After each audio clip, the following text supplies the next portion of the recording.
ಭಾರತ ಮತ್ತು ಪಾಕಿಸ್ತಾನದ ಗಡಿ ವಿಚಾರಕ್ಕೆ ಸಂಬಂಧಪಟ್ಟಾಗಿ ಎರಡು ಒಪ್ಪಂದಗಳಾಗಿತ್ತು. ಒಂದು ಶಿಮ್ಲಾ ಒಪ್ಪಂದ, ಅದು ಇಂದಿರಾ ಗಾಂಧಿ ಇದ್ದಂಥ ಸಂದರ್ಭದಲ್ಲಿ ಆಗಿದ್ದು. ಅದಾದ ನಂತರ ಆಗಿದ್ದಂಥದ್ದು ಲಾಹೋರ್ ಒಪ್ಪಂದ, ಅದು ವಾಜಪೇಯಿ ಆ್ಯಂಡ್ ನವಾಜ್ ಶರೀಫ್ ನಡುವೆ ಆಗಿತ್ತು. ಪಾಕಿಸ್ತಾನವನ್ನು ಭಾರತ ಮಾತ್ರ ವಿಶ್ವದ ಮುಂದೆ ಬೆತ್ತಲೆಗೊಳಿಸ್ತಾ ಇಲ್ಲ. ಬದಲಿಗೆ ಪಾಕ್ ಮಾಜಿ ಪ್ರಧಾನಿಯೇ ಕುತಂತ್ರಿ ರಾಷ್ಟ್ರದ ಕರಾಳ ಮುಖವನ್ನು ವಿಶ್ವದ ಮುಂದೆ ತೆರೆದಿಟ್ಟಿದ್ದಾರೆ. ಲಾಹೋರ್ ಒಪ್ಪಂದವನ್ನು ಮುರಿದು ನಾವು ತಪ್ಪು ಮಾಡಿದ್ದೇವೆ ಅಂತ ಅವರು ಮಾಜಿ ಪ್ರಧಾನಿ ನವಾಜ್ ಶರೀಫ್ ಒಪ್ಪಿಕೊಂಡಿದ್ದಾರೆ. 1999ನಲ್ಲಿ ಲಾಹೋರ್ ಒಪ್ಪಂದವನ್ನು ಪಾಕಿಸ್ತಾನವೇ ಮುರಿಯಿತು. ಈ ಮೂಲಕ ಪಾಕಿಸ್ತಾನದ ಅಂದಿನ ಸೇನಾ ಮುಖ್ಯಸ್ಥ ಜನರಲ್ ಪರ್ವೇಜ್ ಮುಷರಫ್ ಕಾರ್ಗಿಲ್ ಯುದ್ಧಕ್ಕೆ ಕಾರಣವಾದರು ಅಂತ ಹೇಳೋ ಮೂಲಕ ಇವರು ಸಂಚಲನ ಸೃಷ್ಟಿ ಮಾಡಿದ್ದಾರೆ. ಏನದು 1900 ನೋಡಿ, ಈ ಒಪ್ಪಂದ ಏನಾಯಿತು ಅಂತಂದರೆ, ಅಟಲ್ ಬಿಹಾರಿ ವಾಜಪೇಯಿ ಅವರು ಇಲ್ಲಿ ಪ್ರಧಾನಿಗಳಾಗಿದ್ದರು. ಅವರೊಂದು ಬಸ್ ಯಾತ್ರೆಯನ್ನು ಮಾಡ್ತಾರೆ, ಪಾಕಿಸ್ತಾನ ಜೊತೆ ಒಳ್ಳೆ ಸಂಬಂಧವನ್ನು ಸುಧಾರಿಸಬೇಕು ಅಂತೇಳಿ. ಬನ್ನಿ, ಸ್ವಾತಂತ್ರ್ಯ ಸಿಕ್ಕಾಗಿನಿಂದ ಭಾರತ ಪಾಕ್ ಮಧ್ಯೆ ಕಿತ್ತಾಟ ಆಗ್ತಾನೇ ಇದೆ. ಎರಡೂ ದೇಶಗಳ ಸಂಬಂಧ ಎಂದೂ ಸುಧಾರಣೆ ಆಗಲೇ ಇಲ್ಲ. ಬರೋಬ್ಬರಿ 4 ಬಾರಿ ಯುದ್ಧ ಮಾಡಿದೆ ಭಾರತ ಪಾಕ್. 4 ಬಾರಿ ಕೂಡ ಅವರು ಸೋತಿದ್ದಾರೆ. ಸ್ನೇಹ ಬಂದ ಬೆಸೆಯಲು ಮುಂದಾಗ್ತಾರೆ ಅಟಲ್ ಬಿಹಾರಿ ವಾಜಪೇಯಿ ಮತ್ತು ನವಾಜ್ ಶರೀಫ್. ಫೆಬ್ರವರಿ 21, 1999ರಂದು ಭಾರತ ಪಾಕ್ ಒಪ್ಪಂದ ಆಗುತ್ತೆ. ಇವರು ಬಸ್ಸಲ್ಲಿ ಹೋಗ್ತಾರೆ, ಕಪಿಲ್ ದೇವ್ ಹೋಗ್ತಾರೆ, ದೇವಾನಂದ್ ಹೋಗ್ತಾರೆ, ಬಸ್ಸಲ್ಲಿ ಹೋಗ್ತಾರೆ. ಆಮೇಲೆ ಲಾಹೋರ್ ಘೋಷಣೆಯಡಿ ಶಾಂತಿ ಒಪ್ಪಂದಕ್ಕೆ ಸಹಿ ಹಾಕಲಾಗುತ್ತೆ.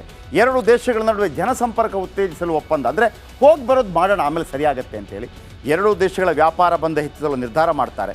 ಆದರೆ ಪಾಕಿಸ್ತಾನದ ತಪ್ಪೊಪ್ಪಿಗೆ ಏನಾಗುತ್ತೆ ಅಂತಂದರೆ, ಅದಾದ ನಂತರ ಒಂದು ಆಗ್ರಾ ಶೃಂಗಸಭೆ ಆಗುತ್ತೆ. ಅಲ್ಲಿ ಪ್ರೆಸಿಡೆಂಟ್ ಆಗಿರೋ ಪರ್ವೇಜ್ ಮುಷರಫ್ ಅವರನ್ನು ಕರ್ಕೊಂಬರ್ತಾರೆ.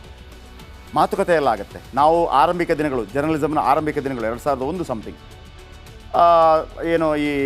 ತಾಜ್ ಮಹಲ್ ಮುಂದೆ ಫೋಟೋ ಗಿಟೋ ಎಲ್ಲ ಆಗುತ್ತೆ. ಆನಂತರ ಆಗ ಗೃಹ ಮಂತ್ರಿ ಆಗಿದ್ದಂತಹ ಅಟಲ್ ಬಿಹಾರಿ ಅಡ್ವಾಣಿ ಅವರು ಒಂದು ಮಾತುಕತೆ ನಡೆಸ್ತಾರೆ. ಅಂದರೆ ದಾವೂದ್ ಇಬ್ರಾಹಿಂನ ಕೊಡಬೇಕು ಅಂತೇಳಿ. ತಕ್ಷಣವೇ ಹೋಗ್ಬಿಡ್ತಾರೆ ಯಾರು, ಪರ್ವೇಜ್ ಮುಷರಫ್. ನಂತರ ಕಾರ್ಗಿಲ್ ನಡಿ, ಈಗ ಶುರು ಮಾಡೋಣ.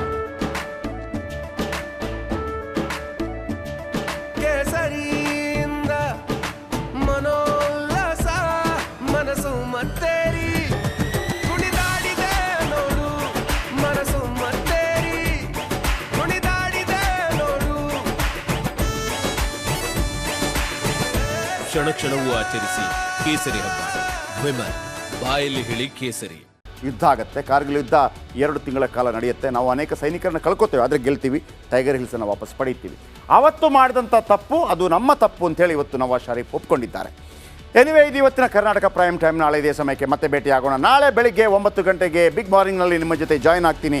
ಲೋಕ ಸಮಸ್ತ ಸುಖಿನೋ ಭವಂತು. ದೇಶದ ಅತಿ ದೊಡ್ಡ ನೆಟ್ವರ್ಕ್ ನಿಂದ ಮೆಗಾ ಕವರೇಜ್. ದೇಶದ ಮತದಾರನ ಆದೇಶ ಎನ್ಡಿಎಗ ಇಂಡಿ ಒಕ್ಕೂಟಕ್ಕ.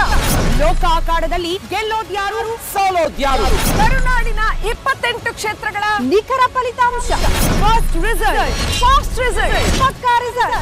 Number 1 election team, number 1 network, number 1 coverage.